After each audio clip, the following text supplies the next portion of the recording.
Hey friends, இந்த video நம்ம எதை பற்றி பார்க்க போகிறோம்னா ரேஷன் கார்டு சம்மந்தமான ஒரு முக்கிய தகவல் தான் இந்த வீடியோவில் நம்ம பார்க்க போகிறோம். இப்போ நீங்கள் குடும்ப அட்டை வச்சுருக்கீங்க அப்படின்னா அந்த குடும்ப அட்டைக்கு மார்ச் 31, 2025 தான் கடைசி தேதி அப்படிங்கிற மாதிரி சொல்லியிருக்காங்க. ஸோ எதுக்காக இந்த மார்ச் 31 தான் கடைசி தேதி அப்படின்னு சொல்லியிருக்காங்கன்னா, உங்களுடைய ரேஷன் கார்டில் இருக்கக்கூடிய குடும்ப உறுப்பினர்களுடைய கைரேகை மற்றும் கண் கருவிழி சரிபார்ப்பு, அதாவது சிம்பிளாக சொல்லணும்னா கேஒய்சி வெரிஃபிகேஷன். ஸோ உங்கள் ரேஷன் கார்டில் குடும்ப தலைவருக்கு ஆல்ரெடி கேஒய்சி வெரிஃபிகேஷன் பண்ணியிருப்பாங்க. ஸோ அந்த ரேஷன் கார்டில் ஒரு 4 பேர் இருக்காங்கன்னா ஒருத்தர் குடும்ப தலைவர், மீதி 3 பேர் குடும்ப உறுப்பினர்கள் இல்லையா. ஸோ அந்த மீதி 3 பேரும் பார்த்தீங்கன்னா கட்டாயமாக மார்ச் 31, 2025க்குள்ளார கேஒய்சி வெரிஃபிகேஷன் பண்ணியிருக்கணும் அப்படிங்கிற மாதிரி சொல்லியிருக்காங்க. ஸோ அதான் கடைசி தேதி அப்படிங்கிற மாதிரி சொல்லியிருக்காங்க.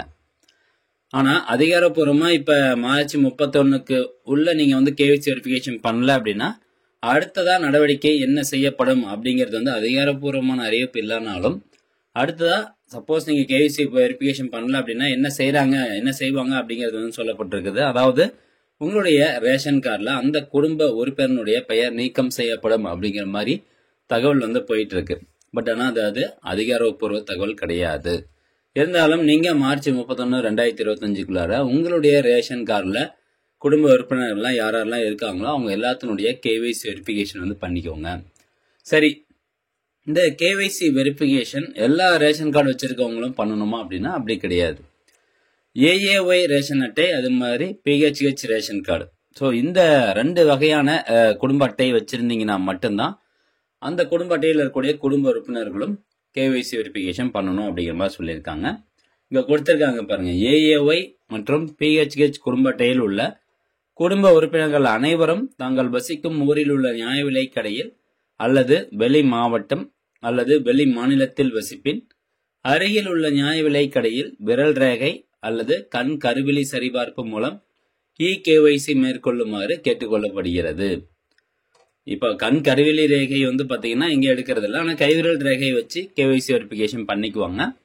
ஸோ அதனால பிஹெச்ஹெச் ரேஷன் கார்டாக இருந்தாலோ அல்லது ஏஏஒய் ரேஷன் கார்டு நீங்கள் வச்சுருந்தாலோ கண்டிப்பாக அந்த ரேஷன் கார்டில் இருக்கிற எல்லாருமே கேஒய்சி வெரிஃபிகேஷன் பண்ணிக்கணும். அதுக்கான கடைசி தேதி பார்த்தீங்கன்னா மார்ச் 31, 2025. சரி, இது என் சொந்த ஊரில் இருக்க ரேஷன் கடையில் தான் பண்ணணுமா அப்படின்னா எங்கே வேணாலும் நீங்கள் போயிட்டு கேஒய்சி வெரிஃபிகேஷன் பண்ணிக்கலாம். இப்போ நீங்கள் வேற ஒரு மாவட்டத்தில் இருக்கீங்க, சொந்த ஊர் வேற ஒரு மாவட்டம் அப்படின்னாலும் நீங்கள் இப்போ இருக்க அந்த ஊரில் எந்த ரேஷன் கார்டு இருக்கோ அங்கே போயிட்டு நீங்கள் கேஒய்சி வெரிஃபிகேஷன் பண்ணிக்கலாம். அதே மாதிரி ரேஷன் கார்டு பார்த்தீங்கன்னா, நான் மறுபடியும் சொல்கிறேன், ரேஷன் கார்டு ஒரு அப்பா அம்மாட்ட இருக்குது, நீங்கள் வெளியூரில் இருக்கீங்க அப்படின்னா இப்போ எப்படி நீங்கள் கேஒய்சி வெரிஃபிகேஷன் பண்ணலான்னா ரேஷன் கார்டு தேவை கிடையாது.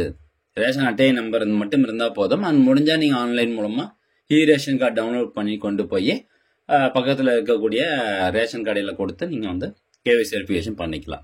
சரி, இப்போ இந்த ரேஷன் கார்டு எப்படி டவுன்லோட் பண்ணுறது அப்படின்னு கேட்டிங்கன்னா, ஜஸ்ட் இந்த டிஎன்பிடிஎஸ் வெப்சைட் ஓப்பன் பண்ணிக்கோங்க. இதில் பயனாளர் நுழைவு அப்படிங்கிற ஒரு ஆப்ஷன் இருக்கும், அந்த ஆப்ஷனை கிளிக் பண்ணிக்கோங்க. அது கொடுத்தோன்னே அடுத்ததாக பதிவு செய்யப்பட்ட பயனாளர் அப்படின்னு கேட்கும். அதாவது உங்களுடைய ரேஷன் கார்டில் எந்த மொபைல் நம்பர் பதிவாயிருக்கோ அந்த மொபைல் நம்பரை கரெக்டாக டைப் பண்ணிக்கோங்க. அடுத்தா ஒரு கேப்சா கோட் இருக்குது, அந்த கேப்சா கோடையும் கரெக்டாக டைப் பண்ணிக்கோங்க. நெக்ஸ்ட்டு பதிவு செய்ய அப்படிங்கிறத கிளிக் பண்ணுங்கள். இப்போ பார்த்தீங்கன்னா ஒரு 300 செகண்டில் உங்களுடைய ரேஷன் அட்டையில் பதிவான அந்த மொபைல் நம்பருக்கு ஒரு ஓடிபி வரும்.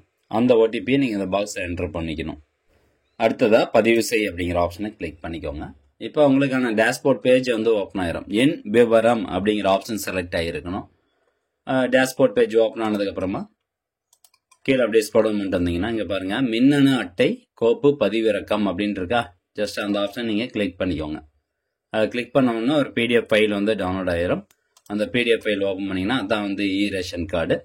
ஸோ இந்த பிடிஎஃப் இதை நீங்கள் பிரிண்ட் அவுட் எடுத்துகிட்டு போய் ரேஷன் கடையில் கொடுத்து நீங்கள் கேஒய்சி வெரிஃபிகேஷன் பண்ணிக்கலாம். ஸோ கேஒய்சி வெரிஃபிகேஷன் ரொம்ப ரொம்ப முக்கியமானது. ஸோ அதனால் மார்ச் 31, 2025க்குள்ளார எல்லாரும் கேஒய்சி வெரிஃபிகேஷன் பண்ணிக்கோங்க. ஸோ ஃப்ரெண்ட்ஸ், கண்டிப்பாக அந்த தகவல் உங்களுக்கு பயனுள்ளதாக இருக்கும் அப்படின்னு நினைக்கிறேன். முடிஞ்சவங்க நிறைய பேருக்கு ஷேர் பண்ணி விடுங்க. மீண்டும் அடுத்த ஒரு நல்ல பதிவில் சந்திக்கலாம். நன்றி, வணக்கம்.